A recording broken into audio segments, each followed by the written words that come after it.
అది 1880 నాటి మాట. ఒక రాత్రి అమెరికన్ ఆస్ట్రోనామర్ ఎడ్వర్డ్ బెర్నార్డ్ విశ్వంలోని నక్షత్రాలను ఫోటోలు తీస్తున్నాడు. ఆ సమయంలో ఆయన మన భూమికి 500 లైట్ ఇయర్స్ దూరంలో ఉన్న ఒక ప్రదేశాన్ని ఫోటో తీశాడు. కానీ ఆ ఫోటోని చూసినప్పుడు ఆయన ఆశ్చర్యపోయారు. ఎందుకంటే ఆ ప్రదేశం దాదాపు ఖాళీగా ఉంది. దీనికి ముందు ఆయన ఎన్నో ఫోటోలు తీశారు, కానీ ఇలా జరగడం ఇదే మొదటిసారి. నక్షత్రాల మధ్యలో చాలా పెద్ద ఖాళీ ప్రదేశం ఆయనకు కనిపించింది. ఆ ఖాళీ ప్రదేశం పొడవు దాదాపు హాఫ్ లైట్ ఇయర్ ఉంటుంది. అంటే కాంతి ఆ దూరాన్ని దాటడానికి సుమారుగా 180 రోజులు పడుతుంది. సాధారణంగా ఆకాశంలో ఎటు చూసినా ఒక నిర్ణీత దూరంలో మనకు నక్షత్రాలు కనిపిస్తాయి. కానీ ఎడ్వర్డ్ బెర్నార్డ్ ఆ ఫోటోలో చూసినప్పుడు ఎవరో విశ్వంలో అంత పెద్ద భాగాన్ని మింగేసినట్టు అనిపించింది. అందుకే ఆ చోటంతా చీకటిగా ఖాళీగా అనిపించింది. 1927లో ఈ ఫోటోను పబ్లిష్ చేసినప్పుడు ప్రపంచం మొత్తం తొలిసారి విశ్వంలో అంత పెద్ద ఖాళీ చీకటి ప్రదేశాన్ని చూసి ఆశ్చర్యపోయింది. అందరి మనసులోనూ ఒక్కటే ప్రశ్న, విశ్వంలో అంత పెద్ద భాగం ఎలా ఖాళీగా ఉంది? కానీ కొన్ని సంవత్సరాల తర్వాత ఈ రహస్యం వీడింది. శాస్త్రవేత్తలకు తెలిసిందేంటంటే వాళ్ళు చూస్తున్నది ఖాళీ ప్రదేశం కాదు, అక్కడ విపరీతమైన దుమ్ము, వాయువులో నిండున్నాయి. అవి తమ వెనుక ఉన్న నక్షత్రాల కాంతిని బయటకు రాకుండా అడ్డుకుంటున్నాయి. అందుకే ఆ ప్రదేశం మనకు ఖాళీగా కనిపించింది. ఆ తర్వాత ఎడ్వర్డ్ బెర్నార్డ్ గౌరవార్థం ఆ ప్రదేశానికి బెర్నార్డ్ 26 అని పేరు పెట్టారు. అసలు ఈ దుమ్ము, వాయువులు విశ్వంలో ఏం చేస్తున్నాయి? ఎక్కడి నుంచి వచ్చాయి? సందేహం రావచ్చు కదా. నిజానికి ఈ డస్ట్ మరియు గ్యాస్ విశ్వంలో ముందు నుంచే ఉన్నాయి. దీన్నే ఇంటర్స్టెల్లార్ డస్ట్ అంటారు. నక్షత్రాల మధ్యలో ఉండే ఈ డస్ట్ మరియు గ్యాస్ మొత్తాన్ని కలిపి మనం ఇంటర్స్టెల్లార్ మీడియం అని పిలుస్తున్నాం. సరళంగా చెప్పాలంటే 2 నక్షత్రాల మధ్య ఉండే గ్యాస్ మరియు డస్ట్ పార్టికల్స్నే ఇంటర్స్టెల్లార్ మీడియం అంటారు. మన విశ్వం తయారవడంలో ఇవే ముఖ్య పాత్ర పోషిస్తాయి. విశ్వంలో ప్రతి చోట నక్షత్రాలు ఉన్నాయి కాబట్టి వాటి మధ్యలో ఈ గ్యాస్ కూడా భారీగా ఉంటుంది. గెలాక్సీలు పుట్టడానికి, విశ్వంలో నక్షత్రాలు మరియు గ్రహాలు ఏర్పడడానికి ఈ గ్యాస్ కారణమైంది. ఈ మీడియం ద్వారానే మనం విశ్వానికి సంబంధించిన ఎన్నో విషయాలు తెలుసుకోగలుగుతున్నాం. కొత్తగా పుడుతున్న నక్షత్రాలను చూడగలుగుతున్నాం. అంతేకాదు, ఈ మీడియం మనల్ని రక్షిస్తోంది కూడా. మన భూమి వాతావరణం బయట నుంచి వచ్చే రేడియేషన్ మరియు ఉల్కల నుంచి మనల్ని ఎలా కాపాడుతుందో, అలాగే ఇంటర్స్టెల్లార్ మీడియంలోని గ్యాస్ మన సోలార్ సిస్టమ్స్ని రక్షిస్తుంది. మన గెలాక్సీలన్నీ ఒకదానికొకటి దూరంగా వెళుతున్నప్పటికీ ఈ ఇంటర్స్టెల్లార్ మీడియం వాటన్నిటినీ కలుపుతూ వెళుతోంది. ఇందులోని గ్యాస్ మరియు డస్ట్ ఒక చోట నుంచి మరో చోటికి ప్రయాణిస్తూ ఉంటాయి. ఎక్కడైనా ఖాళీ ఏర్పడితే అవి అక్కడికి వెళ్ళి ఆ ప్రదేశాన్ని నింపి అక్కడ కొత్త నక్షత్రాలను తయారు చేస్తాయి. ముందుకెళ్తే శాస్త్రవేత్తలు డార్క్ మ్యాటర్ గురించి తెలుసుకోవడానికి కాస్మిక్ వెబ్ అనే స్ట్రక్చర్ను తయారు చేశారు. అప్పుడు వాళ్ళు ఒక ఆసక్తికరమైన విషయం గమనించారు. ఇంటర్స్టెల్లార్ మీడియంలోని గ్యాసెస్ డార్క్ మ్యాటర్ సహాయంతో తమకంటూ కొన్ని పదాలను ఏర్పరచుకున్నాయి, తమకంటూ కొన్ని దారులను ఏర్పరచుకున్నాయి. ఈ దారుల గుండా అవి ఒక గెలాక్సీ నుంచి మరొక గెలాక్సీకి గ్యాస్ను పంపిస్తూ ఉన్నాయి. అంటే డార్క్ మ్యాటర్ మరియు ఇంటర్స్టెల్లార్ మీడియం కలిసి విశ్వం కోసం నిరంతరం పనిచేస్తూనే ఉన్నాయన్నమాట. డార్క్ ఎనర్జీ కారణంగా గెలాక్సీలు దూరంగా వెళ్ళిపోతున్నప్పుడు ఇప్పుడు ఈ డస్ట్ ఈ ఖాళీ ప్రదేశాల్లో కొత్త గెలాక్సీలను తయారు చేస్తున్నాయి. అసలు ఈ గ్యాస్ మరియు డస్ట్ విశ్వంలోకి ఎలా వచ్చాయనే సందేహం మీకు రావచ్చు. దీని కథ 13 మిలియన్ సంవత్సరాల క్రితం జరిగిన బిగ్ బ్యాంగ్ విస్ఫోటనంలో మొదలైంది. బిగ్ బ్యాంగ్ తర్వాత విశ్వం నెమ్మదిగా విస్తరించడం ప్రారంభించింది. ఆ సమయంలో కేవలం రేడియేషన్ మాత్రమే ఉండేది. కోట్లాది సంవత్సరాల తర్వాత ఆ రేడియేషన్ చల్లబడ్డాక కాంతి ప్రభావం వల్ల ఎలక్ట్రాన్లు మరియు ప్రోటాన్లు ఏర్పడ్డాయి. వీటి కలయిక వల్లే విశ్వంలో మొట్టమొదటి ఆటం హైడ్రోజన్ పుట్టింది. ఇదే హైడ్రోజన్ విశ్వపు మొట్టమొదటి ఇంటర్స్టెల్లార్ మీడియంగా మారింది.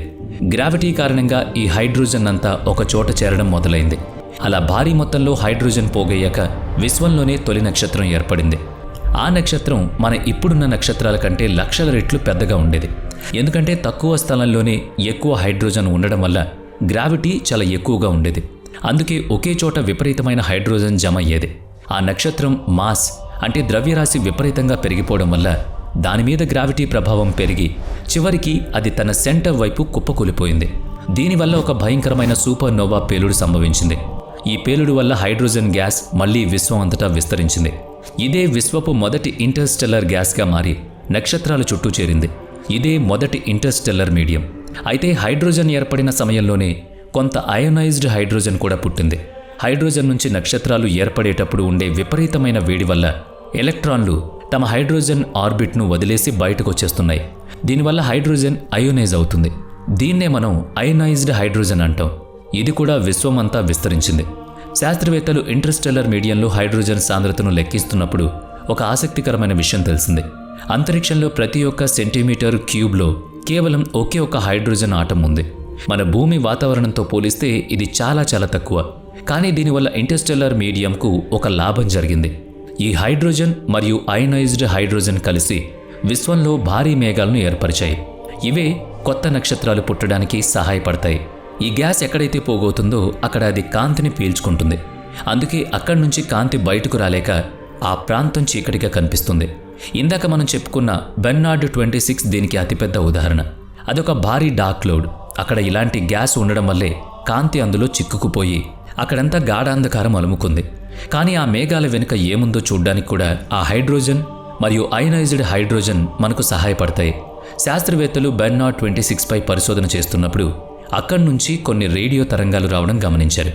ఇది వాళ్లను ఆశ్చర్యపరిచింది. ఎందుకంటే ఆ రేడియో తరంగాల పొడవు 21 సెంటీమీటర్లుంది.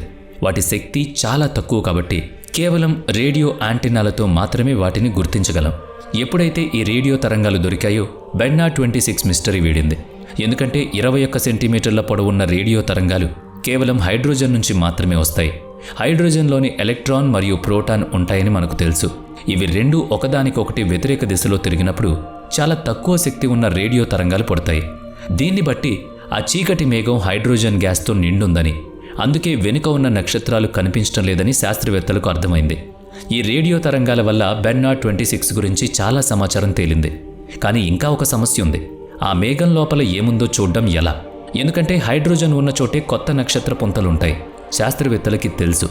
అందుకే వాళ్ళు ఆ మేఘం లోపల తొంగి చూడాలనుకున్నారు. ఇందులో వాళ్లకు అయనైజ్డ్ హైడ్రోజన్ సహాయపడుతుంది. మనకు తెలిసిందే కదా, హైడ్రోజన్ గ్యాస్ ఎలక్ట్రాన్ మరియు ప్రోటాన్లతో తయారవుతుంది. ఎప్పుడైనా ఎలక్ట్రాన్కు ఎక్కువ శక్తి లభిస్తే అది హైడ్రోజన్ కక్షను వదిలి బయటకు వెళ్ళిపోతుంది. ఆ సమయంలో అది చాలా ఎక్కువ శక్తి కలిగిన అల్ట్రావైలెట్ రేడియేషన్ను విడుదల చేస్తుంది. ఈ రేడియేషన్ ప్రత్యేకత ఏంటంటే దీనికి శక్తి ఎక్కువ ఉండడం వల్ల గ్యాస్ మేఘాలు దీన్ని పీల్చుకోలేవు. అందుకే ఇవి నేరుగా మన భూమిని చేరతాయి. దీనివల్ల శాస్త్రవేత్తలు ఈ అల్ట్రావైలెట్ కిరణాలను గుర్తించి వాటి నుంచి సమాచారాన్ని సేకరించగలుగుతారు. అయితే కొంతకాలం తర్వాత శాస్త్రవేత్తలకు ఇన్ఫ్రారెడ్ రేడియేషన్ రూపంలో ఒక కొత్త దారి దొరికింది. దీనివల్ల ఇంటర్స్టెల్లార్ మీడియంను స్పష్టంగా చూడడం సాధ్యమైంది. గ్యాస్ మేఘాల మధ్యలో చాలా నక్షత్రాలు ఉంటాయని శాస్త్రవేత్తలకు తెలుసు. కానీ అక్కడి నుంచి కాంతి నేరుగా మన వరకు రాదు. అయితే ఆ నక్షత్రాల నుంచి వచ్చే రేడియేషన్ వెళ్ళి హైడ్రోజన్ గ్యాస్ను ఢీకొట్టినప్పుడు ఆ గ్యాస్ దాన్ని పీల్చుకుంటుంది. ఆ తర్వాత అది తక్కువ శక్తి కలిగిన ఎర్రటి రేడియేషన్ను విడుదల చేస్తుంది. దాన్నే థర్మల్ రేడియేషన్ అంటారు. అది నేరుగా మన భూమికి చేరుతుంది. దీనివల్ల మేఘాల్లో దాగి ఉన్న నక్షత్రాలు మనకు కనిపించడం మొదలవుతాయి. అక్కడ కొత్త నక్షత్రాలు పుట్టడాన్ని శాస్త్రవేత్తలు తొలిసారి చూశారు. వాటిలో కొన్ని కేవలం వేల సంవత్సరాల వయసున్నవి మాత్రమే. ఇది ఎలా ఉంటుందంటే రాత్రిపూట ఏదైనా వేడి వస్తువును ఇన్ఫ్రారెడ్ కెమెరాతో చూస్తే అది దూరం నుంచి కూడా మనకు స్పష్టంగా కనిపిస్తుంది కదా. సరిగ్గా అలాగే అన్నమాట. ఎందుకంటే అది ఎప్పుడూ థర్మల్ రేడియేషన్ను విడుదల చేస్తూనే ఉంటుంది. ఇంటర్స్టెల్లార్ మీడియంలో కూడా అంతే. ఎక్కడైతే మేఘాలు ఎక్కువగా ఉంటాయో అక్కడి నుంచి థర్మల్ రేడియేషన్ వస్తుంది. దాంతో లోపల దాగి ఉన్న నక్షత్రాలను మనం చూడగలం. దీన్ని బట్టి ఇంటర్స్టెల్లార్ మీడియం వల్లే ఆకాశగంగలు నక్షత్రాలు ఏర్పడతాయని అర్థమవుతుంది. మనం చెప్పుకుంటున్న ఈ మీడియంలో కేవలం హైడ్రోజన్ మాత్రమే కాదు, ఇంకా చాలా రకాల పార్టికల్స్ ఉంటాయి. విశ్వం పుట్టినప్పుడు కేవలం హైడ్రోజన్, హీలియం మాత్రమే ఉండేవి. కానీ కాలక్రమేణా అమ్మోనియా మాలిక్యూల్స్, కార్బన్ స్ట్రక్చర్స్ తయారయ్యాయి. వీటి ద్వారానే విశ్వంలో 10 నుంచి 100 నానోమీటర్ల సైజులో చిన్న చిన్న ధూళి కణాలు ఏర్పడ్డాయి. ఇవి చూడ్డానికి దానిమ్మ గింజల్లా ఉంటాయి. దానిమ్మ గింజలో విత్తనం చుట్టూ రసం ఎలా ఉంటుందో అలాగే ఈ ఇంటర్స్టెల్లార్ డస్ట్ చుట్టూ నీరు మరియు మీథేన్ గ్యాస్ ఉంటాయి. ఇక్కడే ఒక ఆసక్తికరమైన విషయం ఉంది. నీరు మొట్టమొదట ఈ ఇంటర్స్టెల్లార్ మీడియంలోనే పుట్టిందని చాలామంది శాస్త్రవేత్తలు నమ్ముతారు. ఈ డస్ట్ ఏ గ్రహం మీదకు వెళితే అక్కడ నీటి జాడ ఏర్పడింది. ఉల్కలు కూడా ఈ డస్ట్తోనే తయారయ్యాయని అంటారు. మన భూమి ఏర్పడే సమయంలో ఇలాంటి ఉల్కలు చాలా వచ్చి పడ్డాయి. వాటి వల్లే మన భూమి మీద నీరొచ్చింది. ఇంకా కాస్మిక్ రేస్ విషయానికి వస్తే అవి కూడా ఇంటర్స్టెల్లార్ మీడియంలో భాగమే. ఇవి నిరంతరం ఒక సోలార్ సిస్టమ్ నుంచి మరో సోలార్ సిస్టమ్కు ప్రయాణిస్తూ విశ్వంపై ప్రభావం చూపుతాయి. 1911లో విక్టర్ ఫ్రాన్స్ హేజ్ వీటిని కనుగొన్నారు. వినడానికి రేస్ అంటే కిరణాలు అని అనిపించినా నిజానికి ఇవి ఇంటర్స్టెల్లార్ మీడియంలో ఉండే పార్టికల్స్ మరియు గ్యాస్ మాత్రమే. వీటిలో 90% హైడ్రోజన్, 10% హీలియం, కేవలం 1% మాత్రమే ఎలక్ట్రాన్లు, పాజిట్రాన్లు ఉంటాయి. చాలా వరకు కాస్మిక్ రేస్ మన సూర్యుడి నుంచి వస్తుంది. సూర్యుడి ఉపరితలం ప్లాజ్మాతో నిండుంటుంది కాబట్టి ఇక్కడ తుఫాన్లు వచ్చినప్పుడు అయనైజ్డ్ పార్టికల్స్, గ్యాసెస్ మరియు భూమి వైపు వస్తాయి. వాటి వేగం ఎంత ఎక్కువగా ఉంటుందంటే అవి మన వాతావరణాన్ని ఢీకొట్టినప్పుడు గామా రేడియేషన్ పుడుతుంది. ఇవే పార్టికల్స్ మన భూమి యొక్క నార్త్ మరియు సౌత్ పోల్స్ను ఢీకొన్నప్పుడు అరోరా వెలువడుతుంది. సూపర్ నోవా పేలుళ్ల నుంచి పుట్టిన ఎలక్ట్రాన్లు, ప్రోటాన్లు కూడా ఇంటర్స్టెల్లార్ మీడియంలో ప్రయాణిస్తూనే ఉంటాయి. ఇవి అక్కడ ఉన్న పార్టికల్స్ను ఢీకొన్నప్పుడు భారీగా గామా రేడియేషన్ వస్తుంది. ఈ కాస్మిక్ రేస్ వల్లే అంతరిక్షంలోకి వెళ్లే ఆస్ట్రోనాట్స్కి ప్రయాణంలో చాలా సమస్యలు ఎదురవుతాయి. ఇవి స్పేస్ రాకెట్లను, వాళ్ళు వేసుకునే స్పేస్ సూట్లను కూడా తీవ్రంగా ప్రభావితం చేస్తాయి. దీన్ని బట్టి మనకు అర్థమయ్యేది ఏంటి అంటే ఇంటర్స్టెల్లార్ మీడియం అనేది కేవలం గ్యాస్తోనే కాదు, ఇలాంటి కాస్మిక్ రేస్తో కూడా నిండి ఉంటుంది. అయితే గ్యాస్ మరియు కాస్మిక్ రేస్తో పాటు అక్కడ చాలా రకాల మెటల్స్ కూడా ఉంటాయి. అసలు ఈ మెటల్స్ ఇంటర్స్టెల్లార్ మీడియంలోకి ఎక్కడి నుంచి వచ్చాయి, ఎలా వచ్చాయి అనేది ఆసక్తికరమైన ప్రశ్న. దీనికి సమాధానం చాలా సింపుల్. మనం ప్లాస్టిక్ని ఎలాగైతే పదే పదే రీసైకిల్ చేస్తామో మన విశ్వం కూడా తనను తాను రీసైకిల్ చేసుకుంటూ ఉంటుంది.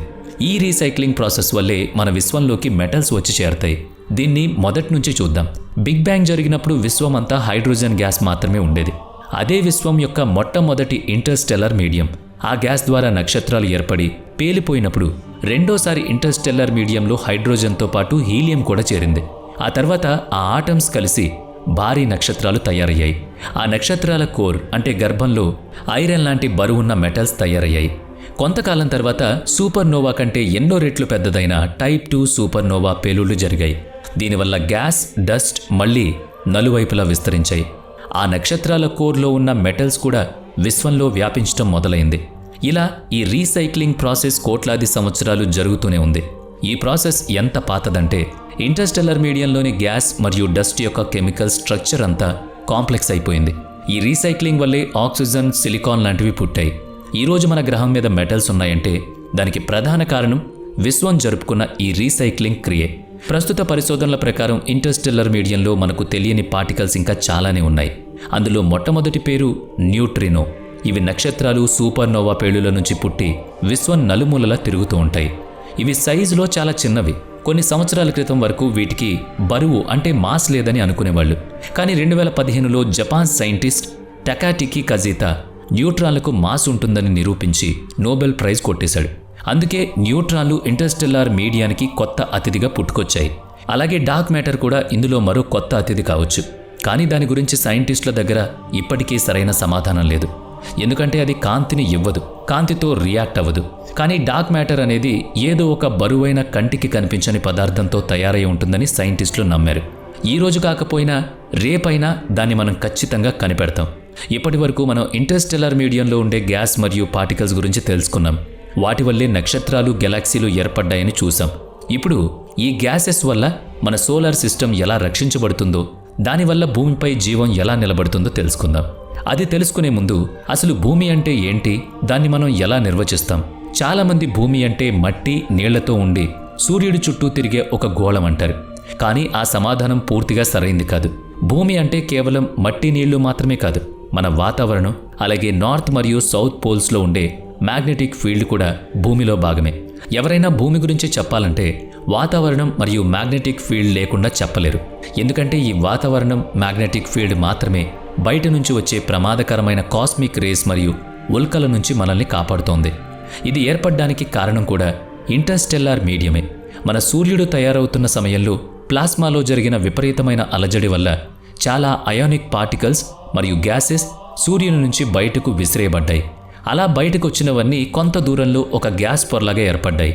ఆ పొర ఎంత గట్టిగా ఉంటుందంటే బయట నుంచి వచ్చే దుమ్ము, గ్యాస్ ఏవీ దాని లోపలికి రాలేవు. సూర్యుడు ఎప్పుడూ ఈ హీలియోస్పియర్ను కాపాడుకుంటూనే ఉంటాడు. సూర్యుడి ఉపరితలంపై ప్లాస్మా తుఫాన్లు వచ్చినప్పుడు అయానిక్ పార్టికల్ బయటకు వస్తాయి. కానీ అవి కొంత దూరం వెళ్ళాక మళ్ళీ వెనక్కి వచ్చేస్తాయి. ఎందుకంటే భూమిలాగే సూర్యుడికి కూడా మ్యాగ్నెటిక్ ఫీల్డ్ ఉంటుంది. అది వాటిని పూర్తిగా బయటకు పోనివ్వకుండా అడ్డుకుంటుంది. కానీ సూర్యుడి అయస్కాంత ధృవాల దగ్గర ఒక వెసులుబాటు ఉంటుంది. అక్కడ మ్యాగ్నెటిక్ లైన్స్ చాలా తిన్నగా ఉంటాయి. మనం ఇంట్లో అయస్కాంతం మీద ఇనుప రెజను వేస్తే ధృవాల దగ్గర అది నిలువు గీతల్లా ఏర్పడడం చూస్తాం కదా. సరిగ్గా అలాగే అన్నమాట. సూర్యుడి విషయంలో కూడా పార్టికల్స్ ఆ పోల్స్ దగ్గర చాలా వేగంగా తిన్నగా ప్రయాణించి మ్యాగ్నెటిక్ ఫీల్డ్ నుంచి తప్పించుకుంటాయి. అలా బయటపడ్డ పార్టికల్స్ సూర్యుడికి దూరంగా వెళ్లి హీలియోస్పియర్లో జమ అవుతాయి. దీనివల్ల ఆ రక్షణ కవచం కూడా బలపడుతుంది. ఇది ఎలా ఉంటుందంటే ఒక చెరువులో మనం వరుసగా నీటి బొట్లు వేస్తూ ఉంటే నీటి మీద ఒక వలయం లాంటి బౌండరీ ఎలా అయితే ఏర్పడుతుందో ఆ బొట్లు పడుతున్నంతసేపు ఆ వలయం అలాగే ఉంటుంది. అలాగే సూర్యుడు కూడా నిరంతరం అయానిక్ పార్టికల్స్, గ్యాసెస్ను వదులుతూ ఈ హీలియోస్పియర్ను కాపాడుతూ ఉంటాడనమాట. ఈ హీలియోస్పియర్ మన సూర్యుడి నుంచి సుమారుగా 120 ఆస్ట్రనామికల్ యూనిట్ల దూరంలో ఉంది. అంటే భూమికి సూర్యుడికి మధ్య ఉన్న దూరానికి ఇది 120 రెట్లు ఎక్కువ. భూమి నుంచి సూర్యుడికి ఉన్న దూరాన్ని శాస్త్రవేత్తలు 1 AU అంటారు. మన సోలార్ సిస్టంలో చివరి గ్రహమైన నెప్ట్యూన్ సూర్యుడికి 30 AU దూరంలో ఉంటే ఈ హీలియోస్పియర్ నెప్ట్యూన్కి 4 రెట్లు ఎక్కువ దూరంలో ఉంది. అందుకే ఇది ఇంటర్స్టెల్లార్ మీడియం నుంచి మనల్ని అంత సమర్థవంతంగా కాపాడుతోంది. విశ్వంలో ప్రతి చోట ఇంటర్స్టెల్లార్ గ్యాస్, డస్ట్ ఉంటాయి. మన సోలార్ సిస్టమ్స్ మిల్కీవే గెలాక్సీలో తిరుగుతున్నప్పుడు ఈ హీలియోస్పియర్ అడ్డుగా నిలిచి బయటి గ్యాస్ మన దగ్గరికి రాకుండా చూస్తుంది. అంటే ఎక్కడైతే ఇంటర్స్టెల్లార్ మీడియం మొదలవుతుందో అక్కడే మన సోలార్ సిస్టమ్ రక్షణ కూడా మొదలవుతుంది. మిల్కీవేలో ప్రయాణిస్తున్నప్పుడు ఈ హీలియోస్పియర్ ఒక నీటి బిందువు ఆకారంలో ఉంటుంది. ముందు భాగం గుండ్రంగా ఉన్న వెనుక ఒక తోకలాగా సాగుతుంది. ఎందుకంటే బయోగ్యాస్ మరియు డస్ట్ ముందు భాగాన్ని ఢీకొనడం వల్ల అక్కడ ఒత్తిడి పెరిగి ఆ భాగం కొంచెం చదునుగా మారుతుంది. ఆ మొత్తం ప్రెషర్ వెనుక వైపు ఉండడం వల్ల వెనుక భాగం ఒక తోకలాగా తయారవుతుంది. దీన్ని బట్టి ఇంటర్స్టెల్లార్ మీడియం నక్షత్రాలకు ఒక రక్షణ కవచాన్ని కూడా ఇస్తుందని మనకు అర్థమవుతుంది. దీనివల్ల నక్షత్రాలన్నీ గెలాక్సీలో స్వేచ్ఛగా తిరుగుతున్నాయి. ఈ హీలియోస్పియర్ను మనం జాగ్రత్తగా గమనిస్తే ఇది కూడా ఇంటర్స్టెల్లార్ మీడియంలో ఉండే ఒక డస్ట్ పార్టికల్ లాగే కనిపిస్తుంది. ఎందుకంటే డస్ట్ పార్టికల్ చుట్టూ వాటర్ మరియు మీథేన్ ఎలా ఉంటాయో అలాగే సూర్యుడి చుట్టూ కూడా డస్ట్, గ్యాస్ అలాగే ఉంటాయి. అంటే హీలియోస్పియర్ను మనం విశ్వంలోనే అతిపెద్ద డస్ట్ పార్టికల్ అని పిలవచ్చు. మనం ఇదివరకే చూసాం, మంచు మరియు గ్యాస్తో కప్పబడిన చిన్న చిన్న ధూళికణాలు ఎలా ఉంటాయో అలాగే ఉల్కలు కూడా మంచు, గ్యాస్తో కప్పబడి విశ్వంలో ప్రయాణిస్తూ ఉంటాయి. ఇప్పుడు వాటి భారీ రూపాన్ని చూస్తున్నాం. అదే హీలియోస్పియర్. ఇది మన సోలార్ సిస్టమ్ను రక్షిస్తుంది. దీన్ని బట్టి ఇంటర్స్టెల్లార్ మీడియంలో ఉండే గ్యాస్ మరియు డస్ట్ కేవలం పదార్థాలే కాదు, అవి రక్షణ కవచంగా కూడా పనిచేస్తాయని అర్థమవుతుంది. వీటి వల్లే నక్షత్రాలు మరియు గెలాక్సీలు తయారవుతాయి. ఇటీవల జరిగిన పరిశోధనల్లో శాస్త్రవేత్తలు ఒక విషయం కనుగొన్నారు. నక్షత్రాలు ఏర్పడడంలో ఈ ఇంటర్స్టెల్లార్ మీడియం పాత్ర చాలా ఉంది. ఎక్కడైతే హైడ్రోజన్ మేఘాలు ఎక్కువగా ఉంటాయో అక్కడ గ్రావిటీ వల్ల ఆ గ్యాస్ అంతా ఒక చోట చేరుతుంది. సాంద్రత పెరిగాక అది ఒక డిస్క్ ఆకారంలో మారుతుంది. సెంటర్లో ఒత్తిడి పెరిగి అక్కడ గ్యాస్ గోళం తయారవుతుంది.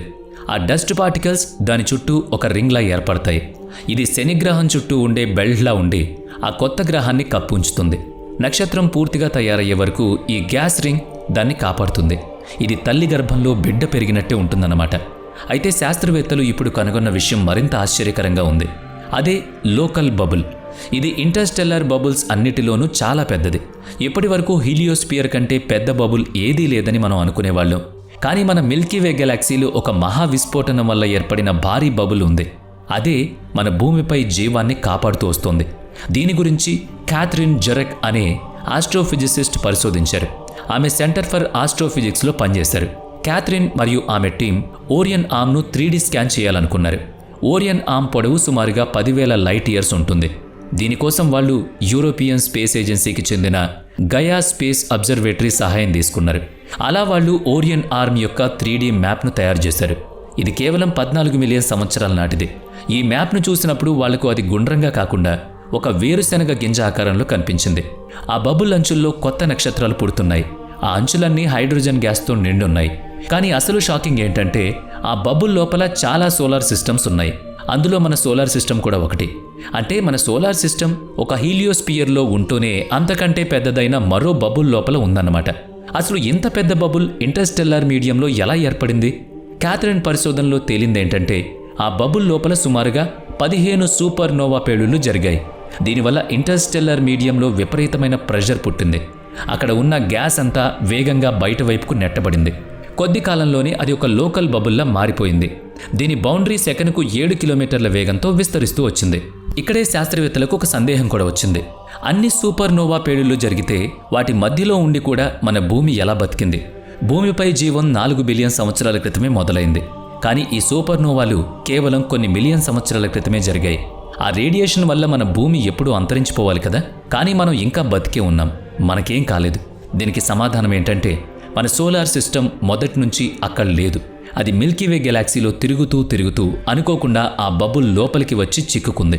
మన సోలార్ సిస్టమ్ ఈ బబుల్ లోపల వచ్చే సమయానికే అక్కడ సుమారు 13 సూపర్ నోవా పేలుళ్లు జరిగిపోయాయి. మనం లోపలికి వచ్చేసరికి కేవలం 2 సూపర్నోవాలు మాత్రమే పేలడానికి మిగిలున్నాయి. ఆ 2 పేలినప్పుడు అవి మన భూమికి దాదాపుగా 300 మిలియన్ల సంవత్సరాల దూరంలో ఉన్నాయి. అందుకే వాటి నుంచి చాలా తక్కువ వేడి మరియు డస్ట్ మన భూమికి చేరాయి. కానీ ఆ కొద్దిపాటి వేడి డస్ట్ పార్టికల్సే మన భూమిపై ప్రాణాలను కాపాడాయి. వీడియో నచ్చితే లైక్ చేయండి, షేర్ చేయండి. ఇప్పటి వరకు మన ఛానల్ని సబ్స్క్రైబ్ చేయనట్లయితే ఇప్పుడే సబ్స్క్రైబ్ చేసుకుని పక్కనే ఉన్న బెల్ ఐకాన్పై క్లిక్ చేయండి. నెక్స్ట్ వీడియోలో మళ్ళీ కలుద్దాం. Thanks for watching.